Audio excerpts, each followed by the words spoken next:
Hi, it's Ian from the Postal Hub podcast, And Marek from Last Mile Experts. and we are the Last Mile Prophets. This is the last word on the last mile. This video is created thanks to Modern Expo, one of the key players in the world's parcel locker market. Modern Expo's product portfolio includes innovative solutions with refrigeration and freezing cells, Bluetooth locks, and even personal parcel lockers. Marek, I want to talk about Amazon delivery to be precise, and the personal experience.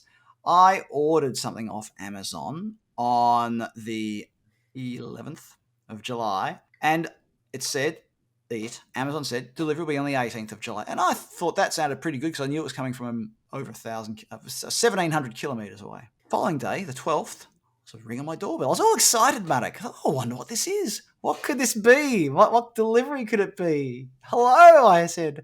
I went downstairs and it was my order arriving several days early. I thought, oh, that's unusual. I had a look online.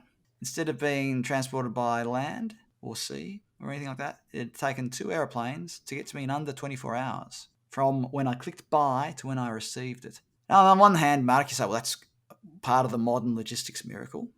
But on the other hand, Amazon's trying to go for net carbon zero. Where do you draw the line between... the other thing I should say is, should we consider this a delivery failure?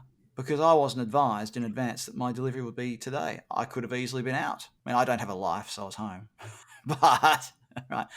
Marek, with your background at DPD, Amazon, what do you reckon? Well, first of all, hello, Ian. Hello, everybody. I reckon interesting, perhaps, and it's a good point. Sometimes delivering too early is as bad as delivering too late. And whenever we talk about service quality at Last Mile Experts, we actually say that it's about delivering your promises. Not early, not late, but when you promised, because that's when people expect it. That's when they're home in most cases. With one exception, if it's a locker or an access point where it doesn't really matter because people pick it up when they want. So I think this is an interesting one. Out of interest, what was the item value roughly? Well, it was somebody's birthday present, so I don't want to be too explicit, but under €50. Well, then this is really interesting because under 50 euros means that the delivery cost probably made up a substantial part of the item value. I Yeah. also wonder, by the way, because if I remember correctly, you said that it came from the UK, non-EU. So this is really quite interesting how they did. Isn't that just? So it was transported by UPS, for those of you who are wondering who was the carrier. So it was a UPS. UPS was listed as the carrier on Amazon's website. There's the communications aspect to it, Marek. There's the environmental impact of it. Let's just start with the communications. Amazon's a closed system. I don't hear from UPS. I only ever hear from Amazon. Should Amazon have at least sent me an email or a push notification or something to say, congratulations, it's coming early? Well, this is the thing. The Amazon philosophy generally is we want to over deliver earlier, faster, whatever. My personal view is that although I think they were better at it in the past, your experience suggests that actually they only have quasi IDM. What I mean by that is you get push information, but you can't influence. So, interactive delivery management is the piece where you can actually influence when it comes. So you can say, hey, Amazon, no, I don't want it a day earlier. Please give it to me on the day promised or in a different location. So I actually think that, and more people I've spoken to confirm this, that Amazon is really great at delivering super fast delivery, keeping you informed, but it's push information. It's not interactive in the way that DPD UK would be. This is actually quite interesting. And I'm going to go out on a limb here and say my view is actually that you are absolutely right, that it would be more customer centric to deliver when promised or to give you an IDM experience whereby you could actually press a button and say, no, I want it actually on a specific day, not a day earlier. Let's turn to the environmental side of this. Carrying, and it was overpacked as well, and you should have seen the size of the box it came in. It's ridiculous. After Amazon said they're going to try to reduce the amount of packaging they use. Well, try delivering on that. Anyway, 2 separate aircraft taking it on its journey instead of being chucked in a rail container or on a lorry or something like that to carry those, or some mixture of whatever you have to do. In other words, not putting on an airplane. Me as a consumer, I'm now a little bit horrified because I didn't want to set fire to the sky just to get something 6 days earlier. I didn't need it. Marek, how is it? And Amazon just made this big announcement. As many of you will recall, I'll put a link to it down, I think I said downstairs, down below. I'll put a link to this announcement they made about they're going to do more deliveries via cargo bike in the UK and things things like this. Well, how many cargo bikes do you reckon they've put on the road to make up for the fact they just flew this parcel 1,700 kilometres? Ian, you know what though? Whilst we're talking, I did realize, or I thought about one thing, because remember, roughly half of what Amazon sells is not Amazon directly. It's Amazon, people using FBA fulfilled by Amazon. If this is a UK supplier who's based in the UK, who's already been stumped, delicately speaking, by Brexit, and now he has to somehow ship to you, he being the company, not, I should say he or she, but company, can a company be a she, by the way? It depends on what country you're in. Okay, so he or she, the company. All right, okay. The company, may not have had any choice. So it could have been the only supplier, or the supplier that you bought from was UK based, number one. Number two, because of Brexit, customs borders and so on, sometimes it's easier and actually ironically cheaper to ship by air because airports tend to be much more efficient in terms of customs clearance.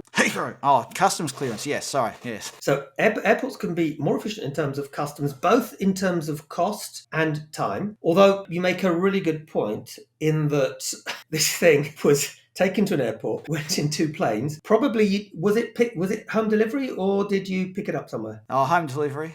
Yeah. Oh, wow. So, I mean, it's about as black as coal as you can get. That's what irks me as well. Boy, you are destroying our environment. No, Amazon is. I would have been happy for somebody to put it on the back of a cargo bike for it to travel 1,700 kilometres. The point here is, Matt, about its communication, and I think the grander scheme of things, we will see more and more consumers demand carbon or emissions information from their e-commerce websites and from the carriers, and so they'll have to give the information. Many countries are very regulated. If about EU countries, places like Australia and other markets like that are quite regulated, and there's a lot of interest in these sorts of things. So I think we'll see more attention paid, and it'll be interesting to see if Amazon puts less stuff on airplanes. And here's one other thing, Mark, we haven't got very long left. Dave Clark left Amazon just recently, and he was in no small part responsible for the growth of the Amazon logistics network. There's a new chief now sitting in that seat. Do you reckon this is one of the things they might be looking at? You know what? Amazon always looks at the customer. If this is something that customers, so if more people like you say, hey, Amazon, for us, green is important.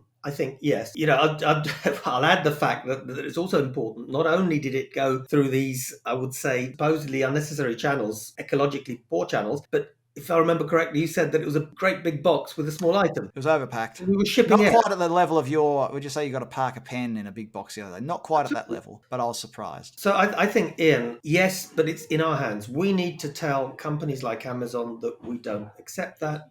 It's not what we want. And I think if we end up having, as we do on food items, how many calories, and if you have here, how green or ungreen it is, and you can click on your order that you want a green delivery or not, I think that's going to go a long way towards improving things. Well, comment below. Let us know what you think about this. What's the future really going to be for delivery? Have Amazon been bad boys? Do they deserve to be punished?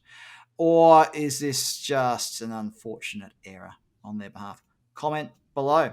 Thanks for watching this video on YouTube. Remember to hit like, subscribe, and the notification bell. That way you get a notification every time this thing falls out of my ear. Just kidding. You get a notification every time we publish a new video on YouTube. Subscribing helps support this channel, keeps these videos free so that we can keep bringing you this stuff.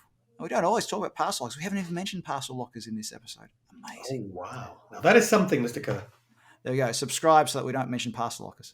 I don't know. Anyway, Marek, thanks for being part of this episode of The Last Mile Profits. Thank you, Ian. Thank you, everyone. Not sure I could ever avoid talking about parcel lockers at least once.